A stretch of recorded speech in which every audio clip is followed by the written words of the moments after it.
Fake HOA cops slapped me and broke my leg. My Navy SEAL wife didn't spare a single one of them. Mark woke up early on a quiet Saturday morning. The sun was gentle, the sky clear, and a cool breeze touched the leaves on the big oak tree outside his house. He liked these kinds of mornings.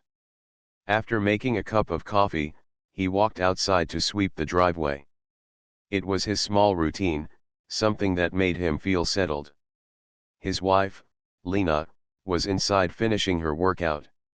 The sound of music played softly through the open window, and Mark smiled, thinking about how disciplined she always was.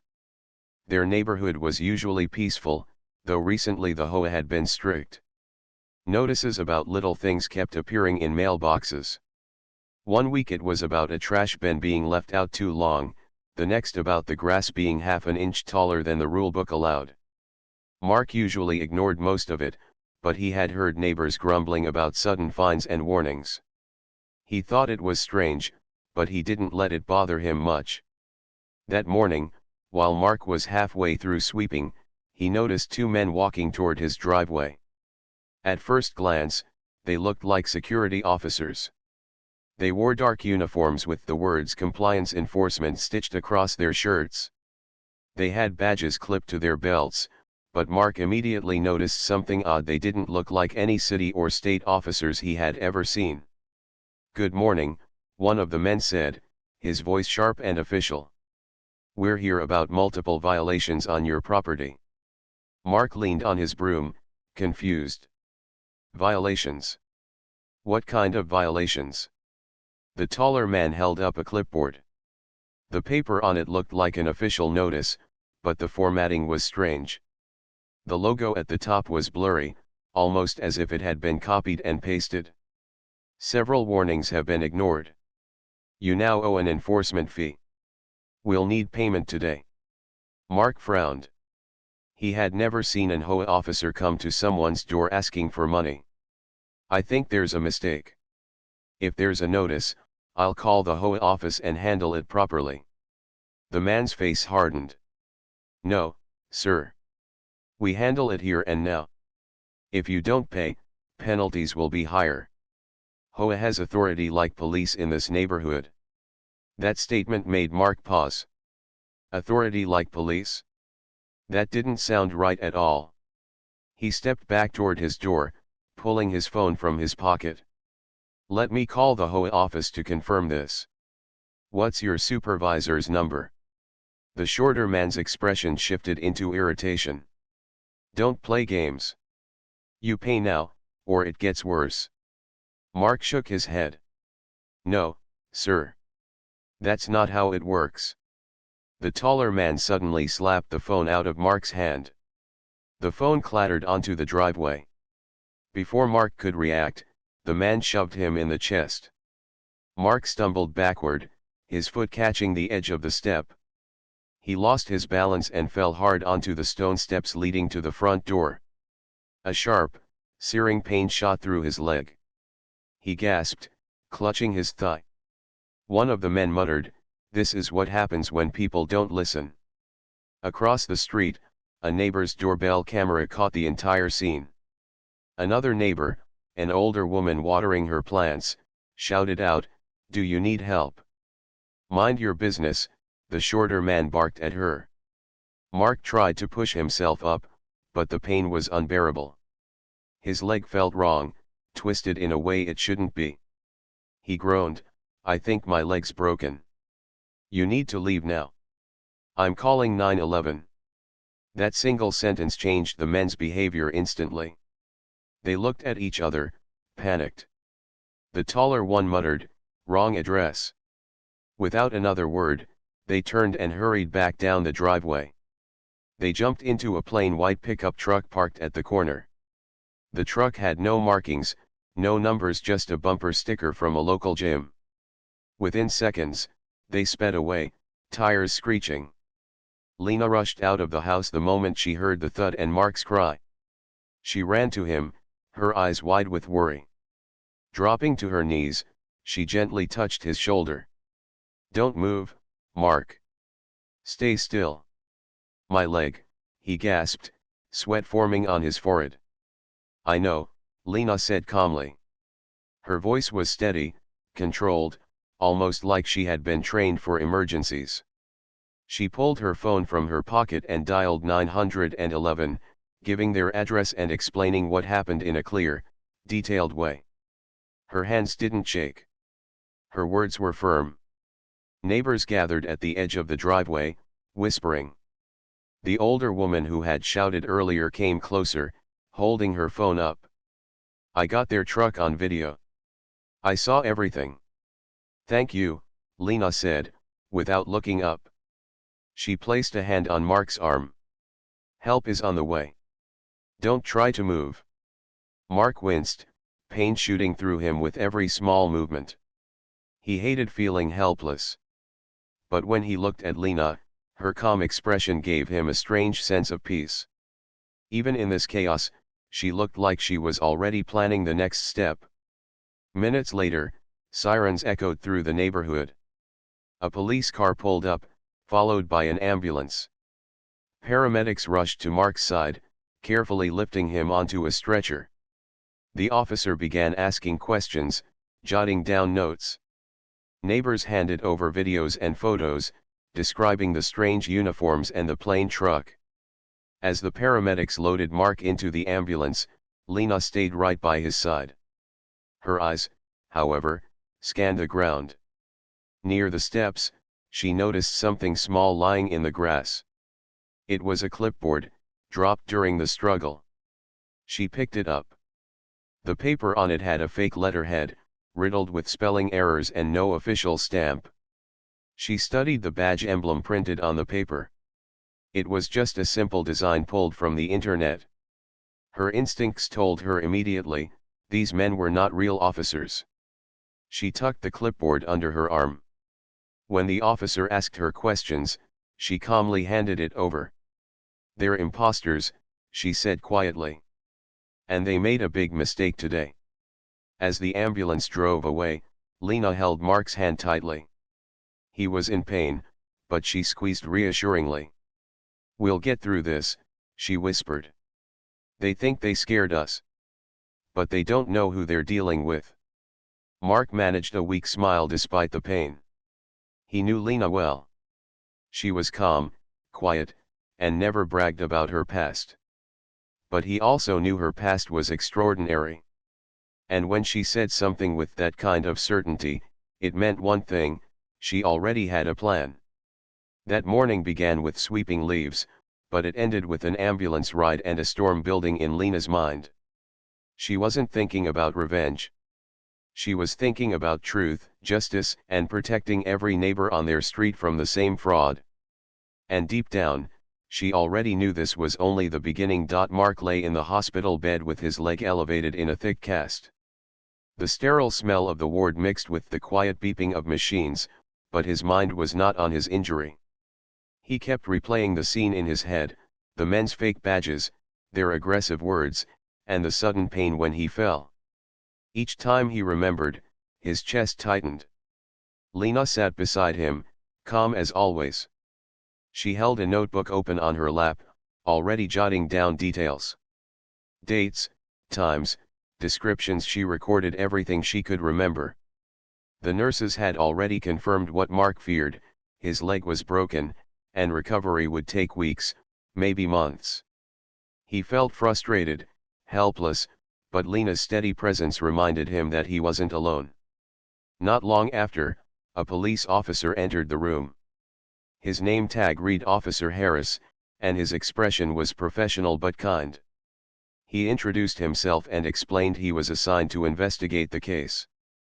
Mr. Dawson, I'm sorry this happened to you.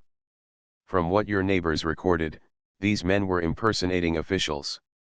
That's a serious crime. Mark nodded slowly. They said they worked for the HOA. Demanded cash. When I refused, they attacked me. Harris scribbled in his notebook. We've seen similar reports lately. People dressed in dark uniforms, claiming to be HOA compliance officers. They target quiet neighborhoods, usually in the evening or early morning. We suspect they're part of a small group running an extortion scheme. Lena leaned forward. Do you have evidence linking the cases? Harris looked at her, noticing the sharp focus in her eyes. We have complaints, but not much proof. Video recordings help. One of your neighbors provided footage of the incident today, which is very useful. The more details we collect, the stronger the case will be. Lena slid the clipboard she had recovered from the yard across the bed to him. They dropped this. It's full of fake notices and misspelled words. Look closely at the logo it's copied. No real HOA would print something this unprofessional. Harris studied the papers. His eyebrows rose. You're right. This is amateur work, but convincing enough to scare residents. We'll run prints and check the handwriting. You might have just handed us our best lead. Mark watched Lena as she calmly pointed out the flaws in the document. He admired her sharp mind, though part of him still ached physically and emotionally. He had always been the one to protect his family. Now, he felt like he had failed. Lena noticed his silence. She touched his hand gently. Mark, this isn't your fault. They came looking for someone to intimidate. They didn't expect resistance. But we're not going to let them get away with this. That night, when Mark finally dozed off, Lena stayed awake in the hospital chair. She opened her phone and began gathering more information. She joined the neighborhood group chat and scrolled through dozens of messages. People had complained about strange officers leaving notices on doors, demanding payment for supposed violations like illegal yard decorations or wrong mailbox colors. Some residents admitted they had paid, afraid of bigger fines. One neighbor had even taken a photo of a payment slip. Lena zoomed in. The account number didn't belong to any HOA or bank. She recognized it was a personal transfer account. That was the confirmation she needed. The next day, Lena returned home to collect a few things. As she walked through the neighborhood, residents approached her one by one. Lena, are you all right?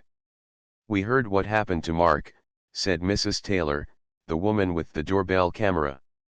We're managing, Lena replied, offering a small smile. Did you save the video? Of course, Mrs. Taylor said, pulling out her phone. It's already backed up to the cloud. You can have a copy. Others joined in, sharing what they saw or heard. A teenager mentioned he saw the men hanging around the mailbox cluster late at night, whispering. Another neighbor recalled the white pickup truck and even gave part of the license plate number. Lena wrote everything down in her notebook. She was methodical, patient, and calm. Years of military training had taught her the value of information. Details made the difference between confusion and clarity. That evening, Lena called the actual HOA office. The manager, a middle-aged man named Mr. Connors, sounded surprised when she described the incident. Mrs. Dawson, I assure you, our HOA has no officers like that. We never send people door-to-door demanding payment. All notices are mailed formally, and all payments go through secure channels. Whoever these people are, they're not with us. Then you should know, Lena said firmly, that they're using your name to scam residents. And one of them put my husband in the hospital. There was silence on the line, then Connors spoke again. I'll cooperate fully with the police. If you can provide the fake documents, we'll confirm they're not from us. By the time Lena hung up, she had a clear picture forming. These imposters were organized enough to print fake paperwork and coordinate visits, but careless enough to leave behind evidence. They thrived on intimidation, targeting vulnerable neighbors. Back at the hospital, Lena shared the news with Mark. It's bigger than just us. They've been working the neighborhood for weeks. People have already paid them. Mark clenched his fists. So they're profiting off fear. And they think no one will stop them. Lena nodded, her eyes calm but resolute. That's about to change. Officer Harris returned later with updates. We traced the partial license plate. It belongs to a white pickup registered to a man with a record: fraud, impersonation, and theft. We think he's part of a small crew. We're working on locating them. Lena leaned forward. You'll need strong evidence for charges. Victim statements, recordings, financial trails. I've already collected neighbor testimonies and account numbers from their fake slips. That should help. Harris gave her an appreciative look. You seem to know exactly what we need. Lena simply replied, I believe in preparation. Over the next few days, Lena became the quiet force holding the neighborhood together. She visited residents, reassuring them, gathering documents, and explaining the importance of reporting everything. She told them not to feel ashamed for paying fear had been used against them. What mattered now was exposing the truth. Meanwhile, Mark adjusted slowly to life in a cast. He hated feeling dependent, but he found comfort in watching Lena work with such determination. He knew her past as a Navy SEAL shaped the way she approached problems, steady, strategic, and fearless. One evening, Lena sat by his bed and explained her plan. We can't wait for them to strike again. We need to be ready. The police will help, but we have to make sure they don't slip away. Mark looked at her, surprised. You're thinking of drawing them out? She nodded. Yes. But carefully. With full coordination. No risks to anyone. For the first time since the attack, Mark felt a spark of hope. He could see it in her eyes. Lena was not just reacting. She was preparing for the next step. And though he still felt the pain in his leg, he knew the real fight had only just begun. The days after the hospital visit passed slowly, but Lena's mind stayed sharp and active. While Mark focused on recovery, she focused on preparing. Most neighbors only saw her as a kind, soft-spoken woman who always helped carry groceries or waved from her porch. What few knew was that Lena had once lived a very different life, years of service as a Navy SEAL. She rarely spoke about it, but her training never left her. Now, it guided every step of her plan. She sat at the kitchen table one evening with her notebook spread wide. Pages filled with scribbled notes, sketches of their street, and lists of neighbors' names. She wasn't just collecting information, she was mapping patterns, timing visits, and predicting the next move of the imposters. Mark watched from his chair, his leg still wrapped in its cast. You've been quiet, he said gently. Lena looked up and gave him a small smile. Quiet means thinking. And right now, thinking is what we need. He tilted his head. You're building something in your mind, aren't you? Her smile deepened, but she didn't answer directly. Instead, she flipped the page and drew a box around 3 words: proof, protection, and plan. Gathering strength the following afternoon, Lena called Officer Harris. We need to think ahead, she told him. These men are organized enough to come back. If we wait, they'll target someone else. But if we're prepared, we can stop them. Harris was quiet on the other end. What exactly do you suggest? A controlled setup, Lena replied calmly. With police nearby. We let them think they're working another easy target. But instead of fear, they meet cameras, witnesses, and law enforcement waiting. There was a pause, then Harris said, that could work if done carefully. We'd need a volunteer homeowner willing to act as bait. I'll handle finding one, Lena promised. That evening, she visited a neighbor named Jordan, a young man known for being level-headed. He listened as Lena explained the idea. You want me to act like I'll pay them? Jordan asked, eyes wide. Not really pay, Lena corrected. Just play along until the police arrive. You'll stay behind your door. You'll ask for written citation and their office number. You won't open the door wide, and you'll keep the chain lock on.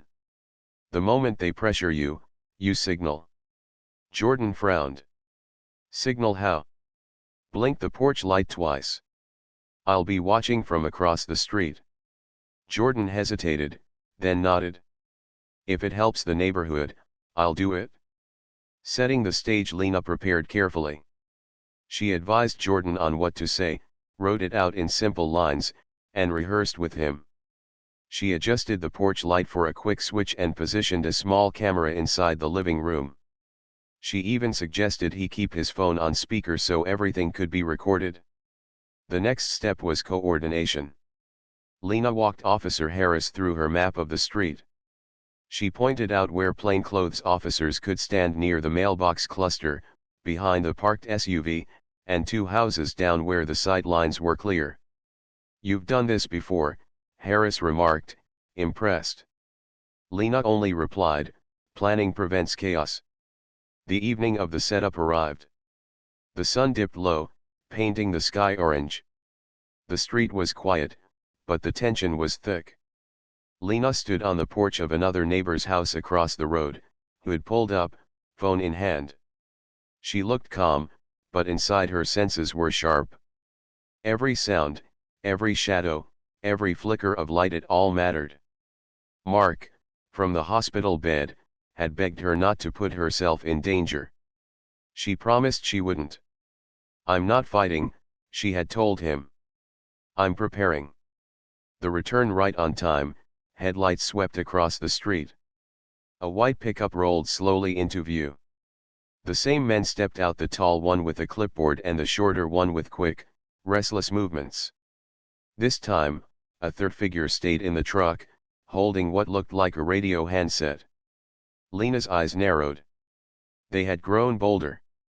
The two walked up Jordan's driveway, repeating the same routine. The tall man knocked firmly.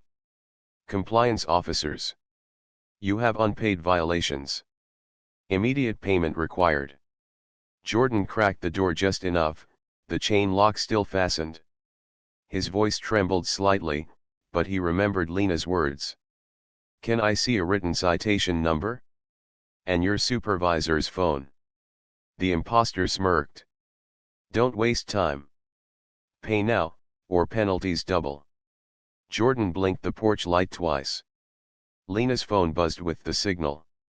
Her posture shifted slightly, but her face remained calm.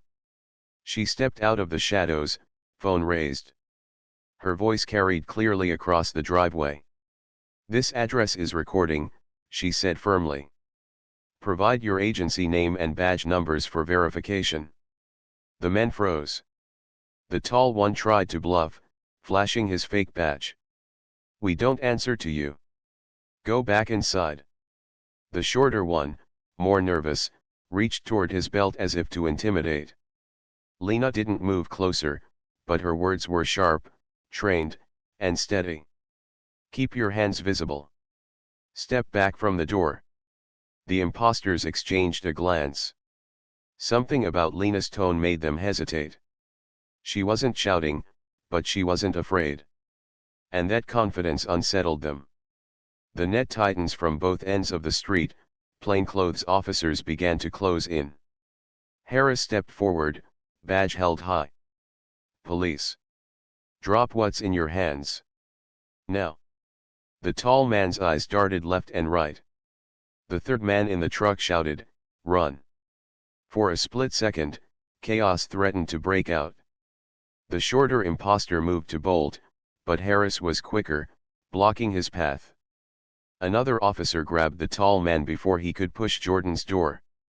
The driver gunned the engine, but a patrol car waiting around the corner pulled in fast, blocking the escape. The imposters realized it was over. They were surrounded. Neighbors peeked from behind curtains, some recording with their phones. The street buzzed with whispers, but Lena stood still, watching carefully. Her job wasn't to chase or shout. Her job was to make sure the plan worked safely. Proof in hand, when the officers secured the men, they searched their truck. Inside they found boxes of fake notices, stacks of cash, and even a list of addresses. On the clipboard were handwritten notes: "Evenings only, seniors easy pay," and "threatened towing." Officer Harris held the evidence up, shaking his head. "You were right. This is organized fraud." Lena stepped forward calmly. "And now you have everything you need. Documents, recordings, witnesses. The imposters were led away in handcuffs, muttering under their breath. One glared at Lena, but she didn't flinch. She simply met his eyes with quiet firmness. As the police cars drove off, neighbors came out slowly, clapping, cheering, and thanking Lena. But she only raised a hand gently. "Don't thank me. Thank each other. Everyone who spoke up, everyone who shared information, you made this possible." That night, back at the hospital, Lena sat beside Mark and told him everything. "So you did it," he said, pride in his voice. "We did it," Lena corrected softly. "The neighbors, the officers, the truth. I just helped connect the pieces." Mark squeezed her hand. "That's who you are. You don't just fight, you prepare, you protect." Lena looked at him with a calm smile. "This isn't about revenge, Mark. It's about making sure no one else on this street lives in fear." And as she said it, he realized she was right. Her plan wasn't just about catching criminals. It was about restoring peace. The night of the arrest left the neighborhood buzzing with whispers and relief. People felt safe again, but the real work was only beginning. For Lena, catching the imposters was only step one. Justice had to follow, and it had to be strong enough that no group like this would dare try the same scheme again. The morning after, Lena accompanied Officer Harris to the police station. The imposters were being processed in holding cells. Their fake uniforms lay spread across an evidence table, cheap iron-on patches, novelty badges ordered from the internet, and stacks of phony papers. Seeing the items up close confirmed what Lena already knew: these men had built their scam on intimidation and sloppy imitation. Detectives began cataloging the evidence. They pulled thick stacks of envelopes from the truck, each addressed to different households in town. Inside were fake citations threatening fines for things like excessive mailbox decoration or unapproved driveway color. Lena shook her head. They didn't even bother to make the rules realistic. But fear makes people accept nonsense. Harris nodded. People don't stop to question when they're scared. That's how these guys got away with it. The interrogation later that day, detectives sat down with the suspects. Lena didn't take part. She wasn't law enforcement anymore, but she was allowed to observe. The tall man sat with his arms crossed, his face a mask of defiance. The shorter one tapped his foot nervously, clearly less confident. The third, the driver, leaned back with forced bravado, but his eyes shifted uneasily. "You impersonated officers," the detective said firmly. "That's a felony. You assaulted a homeowner. You collected money illegally. We have videos, documents, and witnesses." The tall man scoffed. "People paid because they knew they were wrong. That's not fraud. That's compliance." Lena, listening from the observation room, shook her head. The arrogance of the man was startling. He truly believed intimidation was the same as authority. The detective pushed photos of the evidence across the table. "These notices don't even have a real HOA stamp. And this account you used for payments, it's linked to your name. You left a paper trail a mile long." The shorter man's shoulders slumped. "We didn't think anyone would fight back," he muttered. That admission was enough to confirm what Lena already knew: these men had thrived because they assumed people would stay silent. The bigger picture: back in the neighborhood, Lena worked with neighbors to collect more testimonies. Mrs. Taylor provided her doorbell footage. Others brought fake warning slips. A retired couple admitted they had paid hundreds of dollars over several months. Tears filled the woman's eyes as she handed Lena a stack of receipts. "We thought we'd be taken to court if we didn't pay." Lena reassured them gently. "You did nothing wrong. You were targeted because you trusted the system. Now the truth is out." Meanwhile, detectives traced the money. The payment accounts were tied to a man named Derek, the nephew of the HOA's former president. He had once worked for a private security company, giving him just enough knowledge to make his scheme convincing. Using inside knowledge of HOA rules, he built a plan to scare residents into paying. When detectives confronted him with the connection, Derek tried to deny it. But the evidence was overwhelming: account numbers, video footage, and even his handwriting on the fake slips. Justice takes form. The district attorney's office moved quickly. Charges were filed: impersonating an officer, fraud, extortion, conspiracy, and assault. Each count carried serious penalties. The men who had once walked confidently through neighborhoods now faced years behind bars. At the courthouse, Lena sat quietly in the back row during the first hearing. Mark, still using crutches, sat beside her. When the suspects were brought in wearing orange jumpsuits, there was no trace of the authority they once pretended to have. The judge listened as the prosecutor laid out the evidence. These men abused trust. They exploited fear. They targeted seniors, families, and anyone they thought could be bullied. Their scheme ended when they harmed a homeowner, Mr. Dawson, and when the community, led by his wife, refused to stay silent. Mark squeezed Lena's hand. She didn't react outwardly, but inside she felt a steady satisfaction. Not pride in revenge, but relief that the truth was being recognized. Healing the community. After the hearing, the HOA called a town hall meeting. Dozens of residents packed into the community center, anxious to hear what changes would be made. The HOA manager, Mr. Connors, stood at the podium looking nervous. "I want to begin by apologizing," he said. "Not because we were involved, but because imposters used our name to cause fear. From this day forward, no HOA notices will ever be hand-delivered. All official communication will be mailed or sent through secure channels. We are also introducing verification codes on every letter." The crowd murmured in approval. Then Lena stepped forward at Connor's request. She spoke simply, her voice calm and clear.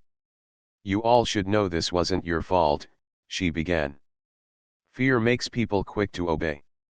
That's what these men counted on. But fear doesn't have to control us. From now on, let's do 3 simple things: verify, record, and report. Ask for ID, check vehicles, call the office, and if something feels wrong, speak up. Together, we make it harder for scams to survive." Her words struck a chord. Neighbors nodded, whispering agreement. For the first time in weeks, the community felt united instead of fearful. Restitution and reform. The judge later ordered restitution. The imposters were required to repay the money they had taken. The court also banned them from working in any property management or security field again. News spread beyond their neighborhood. Local media covered the story under headlines like "Fake HOA Officers Arrested After Assault" and "Community Unites to Expose Extortion Scheme." Other neighborhoods came forward, reporting similar visits. Thanks to Lena's detailed notes and the police sting, investigators could connect those cases too. Mark watched all of this unfold with a mix of pride and amazement. He had always known Lena was strong, but now he saw her strength in a different way.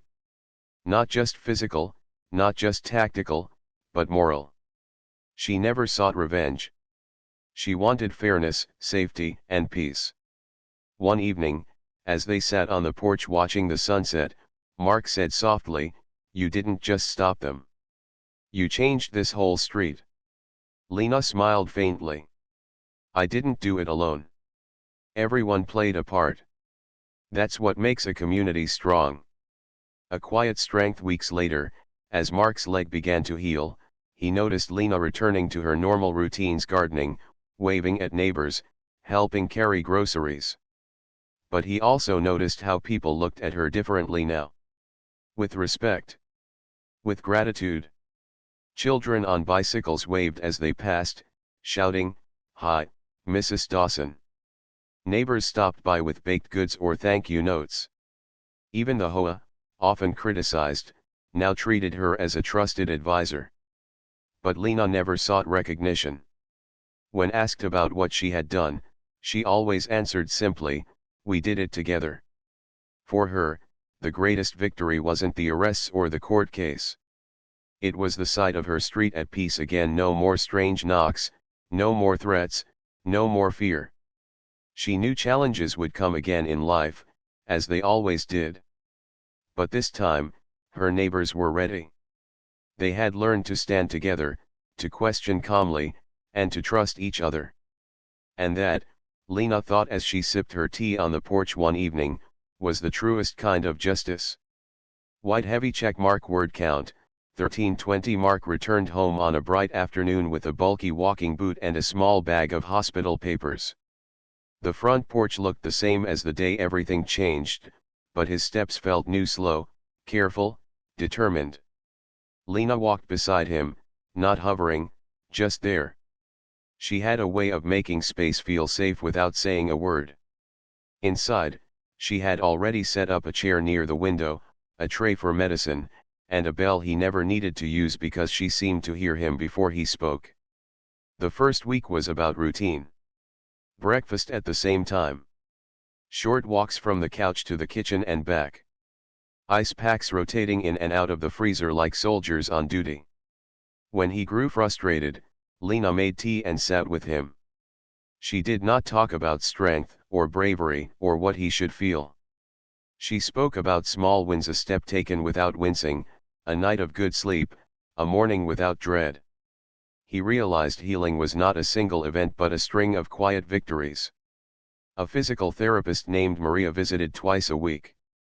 She taught Mark how to use the cane without leaning too much, how to breathe through tightness, and how to rest without guilt. "Your leg remembers pain," she said gently. "We will teach it new memories." Mark nodded. He wrote that line on a sticky note and stuck it to the fridge. Meanwhile, the neighborhood changed in visible ways. The HOA held a town hall meeting in the community center, and the room filled early. People stood along the walls, trading stories, passing around copies of fake notices, shaking their heads at how easy it had been to scare them. Mr. Connors, the HOA manager, stood under the bright ceiling lights and spoke with a steady voice.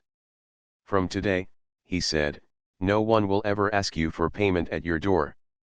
All official messages will come by mail or secure email. Every letter will include a QR code that links to our verification page. If someone knocks and claims to work for us, you may call this hotline to confirm their identity. We will use marked vehicles only. There will be no surprises." Lena stepped forward when he invited her. She held up a page she had designed herself, a plain sheet titled "Verify, Record, Report." It fit on one page, with simple steps and large print. It explained how to check a badge, what a real HOA vehicle looks like, and where to call before opening the door. She kept the language easy, the tone calm. People took photos with their phones. The HOA later printed the checklist on magnets and gave one to every home. Neighbors formed a group, but they refused to call it a watch. Lena suggested Neighborhood Care Network instead. The name mattered. Their job was not to chase anyone or confront strangers. Their job was to observe, to share information, and to support neighbors who felt nervous. They made a shared contact list, set up a group text, and agreed on a simple habit: if something felt wrong, they would turn on a porch light and blink it twice. What had been a signal during the sting became a quiet way to ask, "Are you okay?" and to answer, "I'm here." Officer Harris visited the neighborhood a few times. He wore the same calm expression and carried an honest patience that people trusted. One evening he gave a small talk in a driveway as children rode scooters on the sidewalk. He explained how scams often worked and how to share information with the police without fear. "You're not bothering us," he said. "You are helping us help you." News came about the case in small pieces. The district attorney filed charges. Other neighborhoods reported similar visits. Restitution was ordered. The court set a date for final sentencing. Mark wrote a short statement with Maria's help on the day he felt brave enough to talk about the fall. He kept it simple: "I don't want harsh punishment. I want a safe street, our money back, and a lesson that lasts." He meant every word. Lena grew busier, but not with drama. She organized what she called calm work. She helped the HOA design their new envelope label, clear and official. She recorded a short video on her phone about confirming IDs before opening the door. The video included a friendly neighbor who played the visitor. They laughed between takes when the neighbor forgot the line, and the final clip felt kind, not stern. The HOA posted it on their website. At home, life gently shifted back to normal. On Tuesdays, a teenager named Ron across the street brought groceries to the porch and refused payment, saying, "This is payback for the day you helped my mom jumpstart her car." On Fridays, Mrs. Taylor left a small loaf of banana bread on the step with a note that said, "You made me sleep better at night." Mark smiled at each gift and always wrote a thank you card in return. He had time now, and thank you cards felt like good medicine. A Saturday in early spring brought warm sun and the sound of distant lawn mowers. The community held a small block barbecue, not to celebrate the trouble, but to celebrate the better habits they had built together. Kids chalked bright stars on the sidewalk. Someone set up a table with the new HOA magnet checklists. Another table offered a simple phone lesson: how to scan the QR code, how to find the hotline number, how to save it to contacts.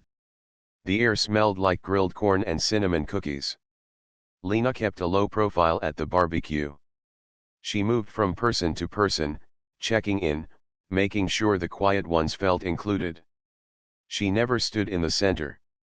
She stood at the edges, where she could see the whole. A young mother asked her to speak to a small group about how to teach kids to be safe at the door. Lena crouched to the children's eye level and said, "You can always say, 'Please wait outside while I get my parent.' You can always call someone you trust. The door is your friend. It keeps you safe." The children nodded with serious faces, then ran back to their chalk drawings. Later that month, the court reached a final decision. The men received prison time for the most serious charges. The ringleader was ordered to repay the money they had taken. The judge barred them from any job connected to housing, security, or community compliance. The court also required a series of talks at community centers where they would explain how their scheme had worked, so people could learn from it. "A warning from a source you don't expect can be a powerful teacher," the judge said. Mark did not attend the final hearing in person. He read the summary at home, sitting in the chair by the window Lena had prepared for him weeks earlier. He felt no triumph, no sharp joy. Just a quiet easing inside his chest, like a door opening to fresh air. He turned off his phone, leaned his cane against the chair, and closed his eyes. Around that time, Maria said it was ready for stairs. One hand on the rail, she coached, cane on the step, breathe in, step up. It took patience. It took small courage. On the third step, he paused and looked down. The hallway seemed long, the floor far away. But Lena stood there, one step below, steady and present. "You're not rushing," she said. "You're moving." He smiled and took the next step. Spring settled into the neighborhood. Front yards bloomed in neat colors. Garden hoses curled like friendly snakes on the grass. The mailbox cluster, once a place where whispers carried, became a spot for morning greetings. People developed a habit of pointing at their new magnets before opening the door to a worker or delivery person. It became a small joke: "Hold on, I'm scanning you," someone would say with a grin, and both sides would laugh. One afternoon, Mark built a tiny wooden stand from scrap boards in the garage. He painted it a soft blue and set it near the sidewalk with the words "Little Porch Library" in clean letters. Inside he placed a few books he loved and a note: "Take one, leave one." Children began to trade picture books. A retired teacher added a stack of paperbacks. Someone slipped a small book of poems onto the shelf without a name. The stand felt like a symbol: open, honest, shared. Officer Harris stopped by during a weekend patrol. He leaned on the fence and admired the library. "You know," he said, My grandmother used to say a quiet street is a street where people know each other's first names. We're getting there, Mark replied. He introduced the officer to two new neighbors, and names were exchanged with warm handshakes. The porch light signal never disappeared.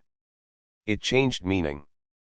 Families used it as a friendly hello when they saw each other late in the evening. 2 blinks, you good?